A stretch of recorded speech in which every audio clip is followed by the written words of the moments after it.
இன்னைக்கு சமூக வலைதளங்கள்ல ஒரு மிகப்பெரிய வைரலான கண்டென்ட் ஒன்று பேசப்பட்டுக்கிட்டே இருக்கு.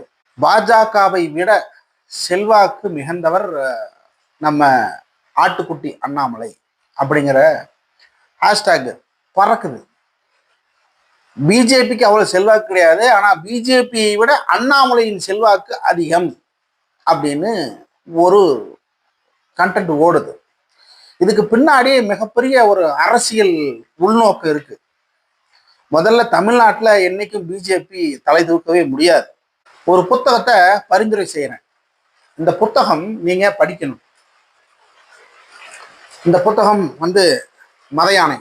இந்த மதயானை புத்தகத்தை நீங்க வாங்கி கண்டிப்பா படிக்கணும். இதுல இருக்கிற விஷயங்கள் நியூ எஜுகேஷன் பாலிசியால நம்ம குழந்தைங்க எந்த அளவுக்கு பாதிக்கப்படுறாங்க, இதுல ஆர்எஸ்எஸ் உடைய இந்துத்துவ ஐடியாலஜி எப்படி வருது, சனாதனமும் மனுநீதியும் எப்படியெல்லாம் இந்த நியூ எஜுகேஷன் பாலிசிக்குள்ள வருது,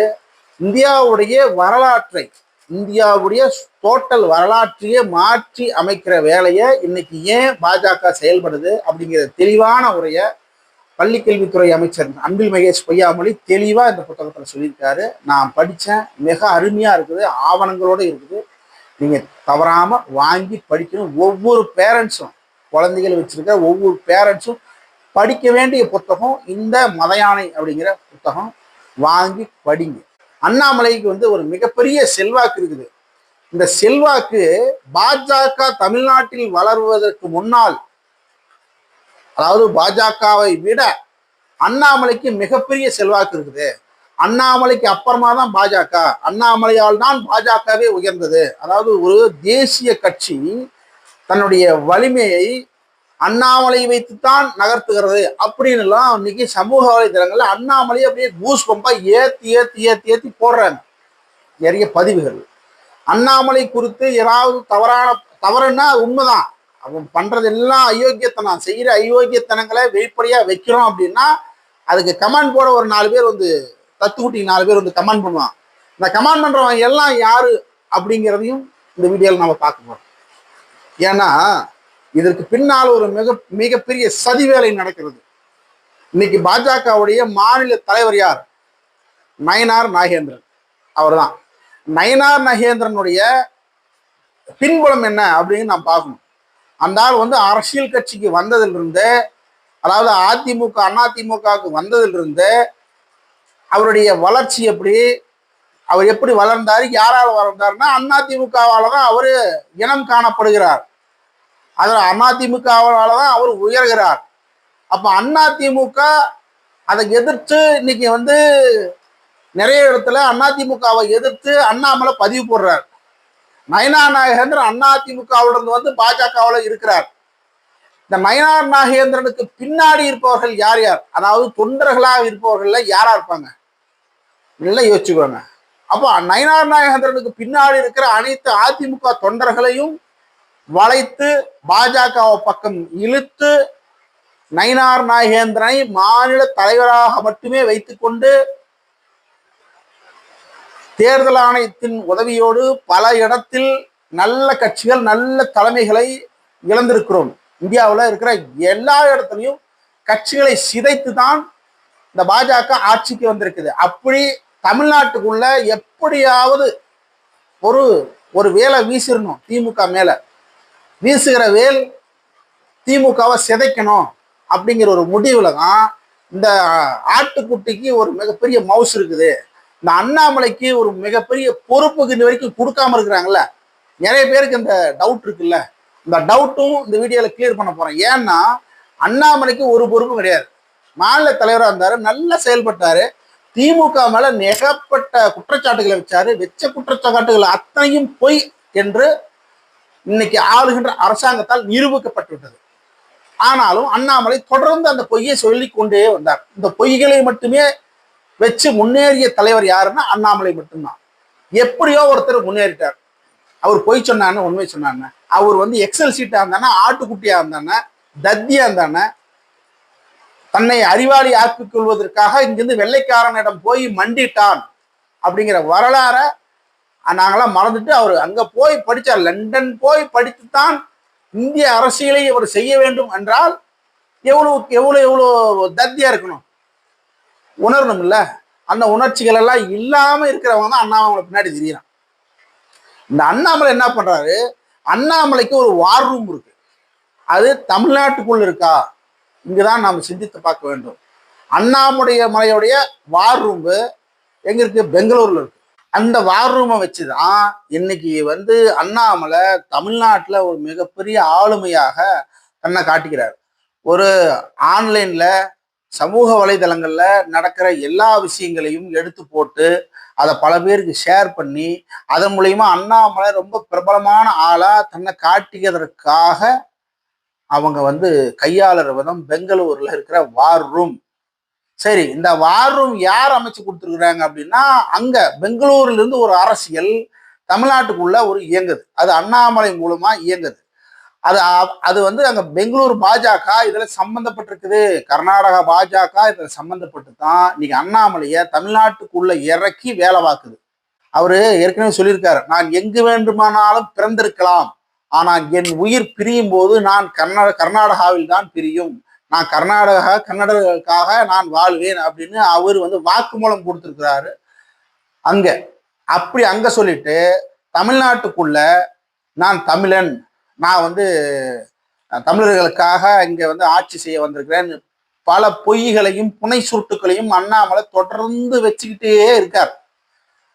இப்ப அண்ணாமலையுடைய பிம்பத்தை உடைக்கணும் அப்படின்னா பெரிய விஷயம் கிடையாது. இன்னைக்கு ஆண்டுட்டு இருக்கிற அரசாங்கத்துக்கு ஒரு பெரிய விஷயமே கிடையாது. அண்ணாமலை உள்ளுக்குள்ள பாஜகவை விட நான் பெரியவன் அப்படின்னு தன்னைத்தானே தூக்கி பிடிச்சி காட்டுற வேலையை நிறைய பண்ணிட்டு இருக்காரு. இதெல்லாம் சமூக வலைதளங்கள்ல நிறைய பகிரப்பட்டுக்கிட்டும் வருது. ஆனால் அண்ணாமலை எப்படியாப்பட்ட கேரக்டர் அப்படின்னா, அவருக்கு ஒரு விஷயம் கிடைக்கல அப்படின்னா அது யாருக்கும் இல்லாம பண்ணிடணும் அப்படின்னு நினைக்கிறவர். இப்ப நயினார் நாகேந்திரன் அதிமுக பின்பலத்தோட இருக்கிற ஒரு தலைவர். அவரை மாநில தலைவரா பாஜக போட்டிருக்கு, அண்ணாமலை இறக்கிட்டா. அப்ப அண்ணாமலையுடைய செயல்பாடுகள் சரியில்லை அப்படின்னு முடிவு பண்ணிருச்சானா அல்ல. RSS நயினார் நாகேந்திரனுக்காக மிகப்பெரிய ஆப்பு சீவிட்டு இருக்கு. அது 2026 அவர் பின்புலத்துல இறக்குவாருங்க.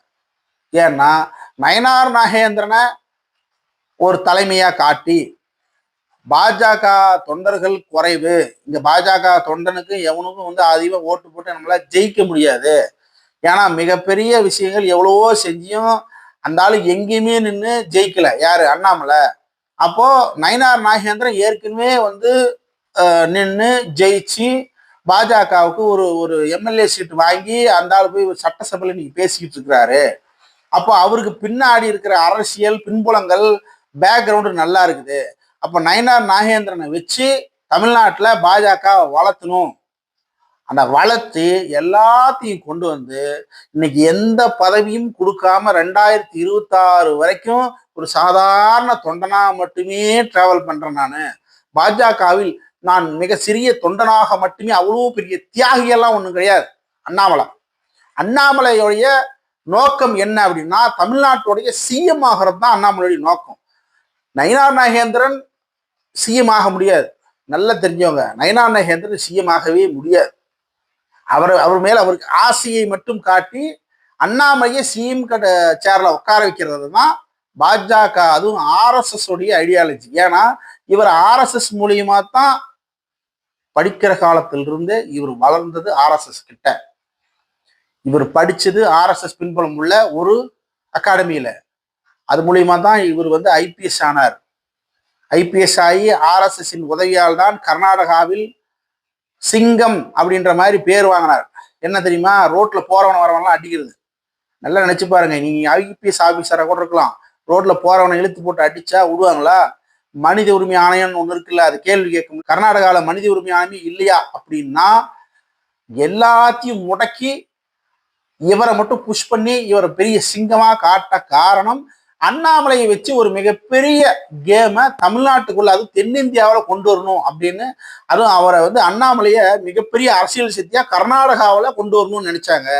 அது அங்க இருக்க கர்நாடகாவில் ஏற்கனவே பாஜகவில் நிறைய பேர் இருக்காங்க, அந்த பாஜக காரங்க விடமாட்டேன் அப்படிங்கும் போது, அதனால அங்கிருந்து தன்னுடைய பூர்வீக நிலமான தமிழ்நாட்டுக்குள்ள ஒரு அரசியல் பண்ணணும் அப்படின்னு ரஜினி மூலியமா நான் மராத்தியன், நான் ஆட்சி செய்ய மாட்டேன், என்னுடைய ஆதரவில் அண்ணாமலை முதலமைச்சராக இருப்பார், ஒரு ஐபிஎஸ் ஆபீசர் அப்படின்னு ரஜினி அறிவிக்கிறதுக்கான காரணம் ஆர்எஸ்எஸ் ஐடியாலஜி. ஏன்னா நான் கட்சி ஆரம்பிப்பேன் அப்படின்னு சொல்றதுக்கு முன்னாடி ரஜினி இங்கிருந்து போய் உத்தரப்பிரதேசல யோகி ஆதித்யநாத் அப்படிங்கிற ஒரு பரதேசியுடைய காலில் விழுந்து சாஷ்டானமா நமஸ்காரம் பண்ணி ஆசீர்வாதம் வாங்கிட்டு வந்தார். யோகி ஆதித்யநாத் ரஜினியோட மிகப்பெரிய ஆள் ஒன்றும் கிடையாது. ரஜினியை போன்ற மிக தூய்மையான ஆன்மீகவாதி யாரும் இல்லை, நல்ல ஆன்மீகவாதி, அவரை நான் குறைத்து பிடிப்பில்லை. ஆனா ஆர்எஸ்எஸ் காரர்கள் ரஜினியை மண்டியிட செய்தார் யோகி ஆதித்யநாத்துக்கு முன்னாடி. இது சர்வதேச அரசியலோட ரொம்ப கேவலமான அரசியல். சர்வதேச அரசியலை கூட ஈஸியா புரிஞ்சுக்கலாம். தமிழ்நாட்டுக்குள்ள, அதுவும் இந்தியாவுக்குள்ள நடக்கிற அரசியலை ஆராய்ந்து இதெல்லாம் இப்படி கோர்த்து முடிச்சு போடுறதுக்கு ரொம்ப ரொம்ப ரொம்ப கஷ்டப்பட வேண்டியதா இருக்குது. ஏன்னா நிறைய விஷயங்கள் சின்ன மூவ், அந்த மூவ் 10 வருஷம் கழிச்சு ரிஃப்ளெக்ட் ஆகிற அளவுக்கு அவங்களுடைய திங்கிங்ல ஒரு மூவ் பண்றாங்க. இன்னைக்கு நியூ எஜுகேஷன் பாலிசி அப்படின்னு ஒன்று கொண்டு வந்து தமிழர்களுடைய கனவு அனைத்து குழந்தைகளும் சரியான முறையில் படிக்கணும், எல்லாருக்கும் கல்வி கிடைக்கணும் அப்படிங்கிற தமிழக அரசோட கனவு, தமிழ்நாட்டு மக்களுடைய கனவை சிதைச்சு தமிழ்நாட்டை அடுத்த 50 ஆண்டு காலத்துக்கு பின்னுக்கு தள்ளுவதற்கான வேலையை தான் இந்த நியூ எஜுகேஷன் பாலிசி அப்படின்னு ஒன்று கொண்டு வராங்க. அண்ணாமலை நான் இன்னைக்கு தொண்டனா இருக்கிறேன், நான் தலைவனா இல்லைன்னு சொல்றது எல்லாமே ஒரு பெருமை பீத்த கிளப்ப. அந்த ஆளு உள்ளுக்குள்ள என்ன வேலை வேண்டாலும் செய்யலாம், ஈடியை வைத்து நான் மிரட்டுவேன், ஈடி கைது செய்யும் செந்தில் பாலாஜி அப்படின்னு சொல்லி ஒரு சாதாரண ஆளு ஈடியை கைது செய்ய வச்சாரு அண்ணாமலை இல்லையா? அப்போ யோசிக்கணும். அண்ணாமலையை புறக்கணிப்பது மட்டுமே தமிழ்நாட்டு மக்களுக்கு நல்லது. அடுத்த ஒரு நல்ல பதிவுடன் சந்திக்கலாம். நன்றி, வணக்கம்.